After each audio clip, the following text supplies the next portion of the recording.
Хомус – это голос живой природы, говорит Сергей. Казалось бы, инструмент размером с ладошку, но какие у него возможности? Хомус и пение кукушки сымитирует, и за жаворонком повторит. Чтобы так виртуозно играть на хомусе, Сергею потребовалось 4 года. При этом учился парень самостоятельно, через интернет. Но я выбрал такой путь. Я просматривал концертные видео выступления всевозможных хомусистов-виртуозов мира. Это Альбина Михайловна Дегтярева, Юлиана Кривошапкина. И пытался повторить все звуки, приемы.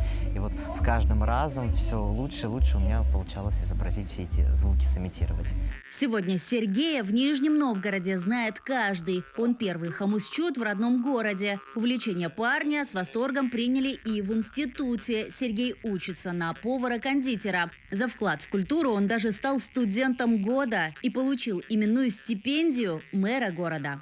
Профессионально больше с хомусом стал заниматься все-таки я в Нижнем Новгороде, стал популяризировать и развивать на всевозможных конкурсах, концертных, фестивалях. Я камзол приобрел на вырученные средства с именной стипендии мэра города. То есть хомус позволил тебе еще и заработать на костюм, да? Еще и заработать на костюм, не только на костюм, но еще на новые инструменты. Кстати, играет Сергей исключительно на якутских хомусах. Считает, что они звонче и громче. Инструменты заказывает напрямую из республики. Последнее приобретение – окрыляющий хомус мастера Колодезникова. А ты же еще умеешь подражать коню, да? Да. А как ты это делаешь? Давай поржем. Попробуй засмеяться и сделать вдох. Да, вот так. И только еще громче и на звук «и». Вдох на себя.